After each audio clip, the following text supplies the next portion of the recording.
In today's SketchUp tutorial, I'm going to be showing you simply just how to navigate around SketchUp and around your model. And more specifically, what I'm going to be teaching you is how to use the orbit, the pan, and the zoom tools. So first I'm going to show you how to do it using the controls in the toolbar on the left-hand side. Especially if you do not have a mouse, you will need to use it over here. And then I'm going to show you how to do all three of these things using different shortcuts on either your keyboard or using your mouse. So in terms of selecting things or getting just this arrow back, you can click this first option here. If, however, you click on something else and you want to go back to the selection tool really quickly, you can obviously click this, or you can hit the space bar on your keyboard. And it doesn't matter what tool you are on, you can always click the space bar and it will go back to selecting. Alright, so in terms of moving around, let's start with orbit.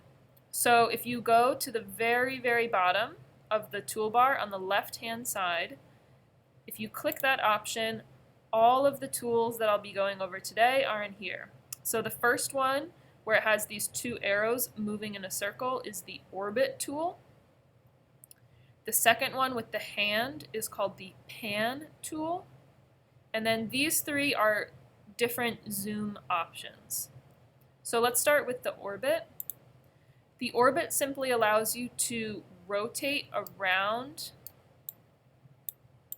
a three-dimensional shape or object. Now you can move around it, you can also go underneath it, or more of a bird's eye view on top. And the way that I'm moving around like this is once I've clicked this button, I'm simply clicking on my mouse, holding it down, and then I'm dragging the mouse. So this whole time my finger is pressed down on the left click of the mouse. It's a little more complicated on a Google Chromebook trackpad or on any other laptop without a mouse, but it is totally doable. So I'll try to explain it as best I can. We'll pull up a picture. Google Chromebook.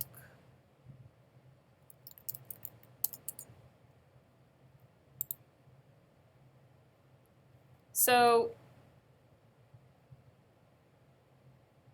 most Chromebooks look something like this, or they might have two buttons right here.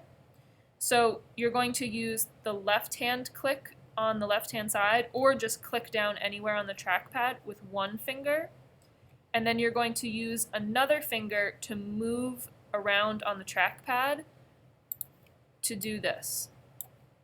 So it's sort of a two-step process. You're clicking and holding, and then you're dragging it around with another finger. Or in this case with the mouse, you're just dragging the mouse around.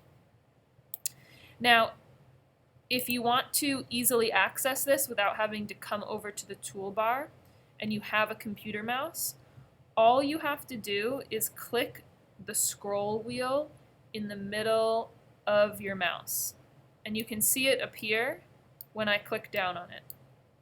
So I'm clicking down on that scroll wheel in the middle, and I'm dragging it around. So just for reference, this is what I'm talking about.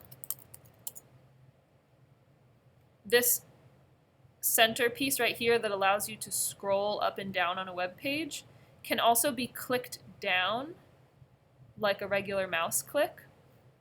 So I'm clicking, and then I'm holding it down, and I'm dragging it. And I like to use this a lot because now it's really easy. I can keep my selection tool on, and I can rotate. I don't have to keep doing this and then going back.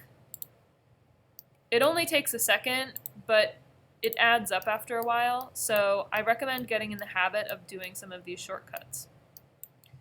Now, let's move on to panning. So down here again at the bottom, we're going to click on this and choose the hand. So what this allows us to do is to move left to right or up and down. We can't see underneath it. It's almost like we were moving up and down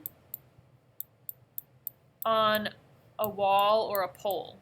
So we can't really do much with this, but this is a really helpful tool to have when you're trying to be really precise.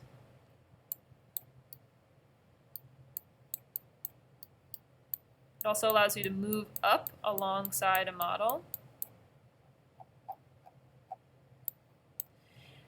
Now, to access this easily, all you have to do is click the Shift tool and then that middle scroll wheel again. So we're clicking this down again, and that gives us the orbit, but if I hit the Shift key on my keyboard, now I have pan. And all I have to do is hold these two things down and move my mouse back and forth. So just to refresh, the spacebar gives you the selection tool. The middle scroll button allows you to rotate, and then the middle scroll bar plus the Shift key at the same time, holding them down, gives you the pan tool. Now for zoom, it's very easy with a mouse. You just move the scroll wheel up and down. You're not clicking it this time, you're just moving it up and down.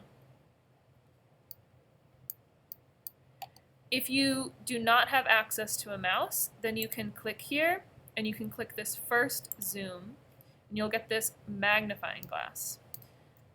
So the way that this works is you click on your trackpad of your mouse, of your Chromebook, I'm sorry, and if you drag it up, it will zoom in, and if you drag it down, it will zoom out. So up is in, down is out. We also have some other options here. So this one allows us to zoom into a very specific area. So let's say I want to zoom into this corner. I'll click this one, and you're going to click and drag a box around the area that you'd like to zoom in, and it will snap to that corner right there. So this is helpful if you're kind of zoomed far away and you have something down here that you would like to zoom in specifically to. You can click that. And then finally, let's say I'm working on a project and I just get way too far away. Sometimes it can take a long time to zoom back into that spot.